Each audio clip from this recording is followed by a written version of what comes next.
ساتھ جہاں تک حضرت والا کے انتقال کے تعلق سے آپ سے بات کرنی ہے. دیکھیے یہ ایک سانحہ ہے اور یہ ایک ملی سانحہ ہے، ایک قومی سانحہ ہے،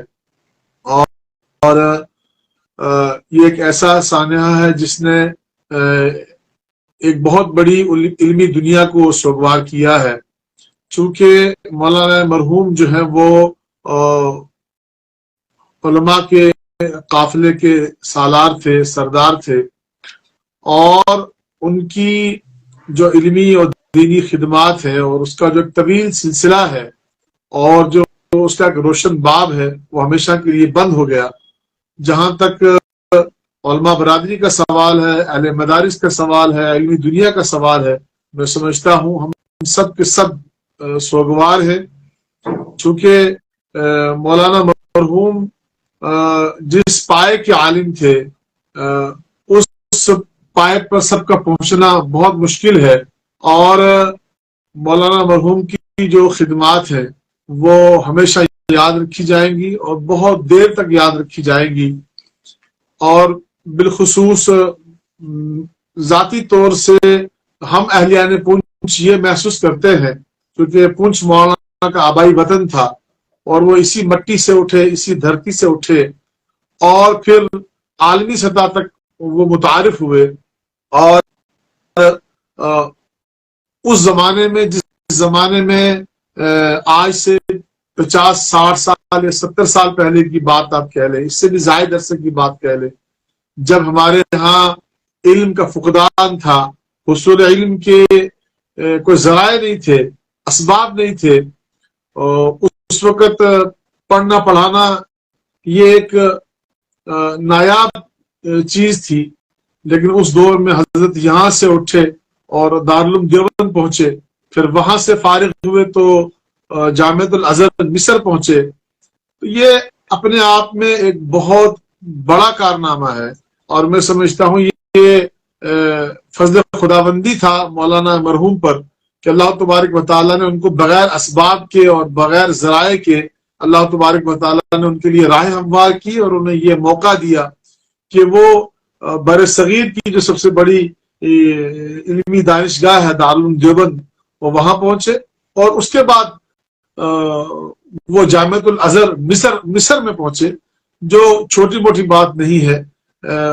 علمی دنیا میں، پوری دنیا میں جو سب سے بڑی علمی دانشگاہ ہے وہ جامعۃ الازہر مصر ہے، اور اس کے بعد میں سمجھتا ہوں دارالعلوم دیوبند ہے. تو ان دونوں اداروں سے قصد فیض کرنا یہ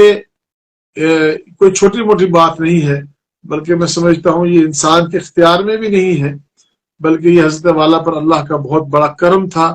فضل تھا کہ اللہ تبارک و تعالیٰ نے ان کو اتنا بڑا منصب دیا اور وہاں تک وہ پہنچے. اس کے ساتھ ساتھ چونکہ حضرت والا دارالعلوم دیوبند سے فارغ تھے تو وہ فکر قاسمی کے امین تھے، فکر قاسمی کے علمبردار تھے. اور فکر قاسمی کیا ہے؟ یہ دین کی ایک معتدل سوچ ہے، اور جس سوچ نے رواداری سکھائی، محبت سکھائی، اعتدال سکھایا اور ایک دوسرے کا احترام سکھایا. اور اگر آپ مولانا عبدالغنی ازہری صاحب علیہ رحمہ کی زندگی کے حالات دیکھیں گے، یا جو لوگ ان سے ملتے رہے ہیں انہیں اس بات کا اندازہ ہے کہ مولانا فارغ تو دارالعلوم دیوبند سے تھے، لیکن مسلکاً وہ شافعی تھے، یعنی نظریاتی طور سے وہ شوافع سے تعلق رکھتے تھے. لیکن اس کے باوجود یہ دارالعلوم دیوبند کی تعلیم و تربیت کا اثر تھا کہ ان کی ذات میں ہمیشہ ایک نظریاتی اعتدال رہا، ایک فکری اعتدال رہا، اور ایک نظریاتی اختلاف ہونے کے باوجود بھی وہ دارالعلوم دیوبند سے اور دارالعلوم دیوبند کے بزرگوں سے بہت دل و جان سے وہ جڑے رہے. جس چیز کی آج ہمارے معاشرے میں کمی ہے کہ نظریاتی اختلاف ہونے کے باوجود ہم رواداری اور محبت و تعلق سے کام لیں، جو کہ آج بہت کم ہو گیا ہے. اور بڑے افسوس کے ساتھ کہنا پڑتا ہے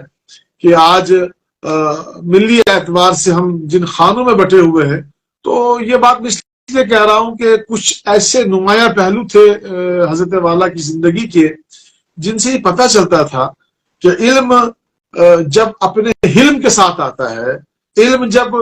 اپنی مکمل رسائی کے ساتھ آتا ہے تو وہ انسان کے اندر کس طرح کی تاثیر پیدا کرتا ہے۔ تو ہم نے یہ دیکھا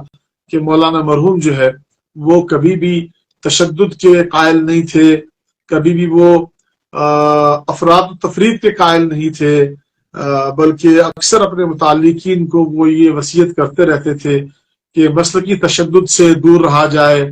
نظریاتی افراط و تفریط سے دور رہا جائے۔ تو یہ وہ چند خوبیاں تھیں جو مولانا مرحوم میں تھی۔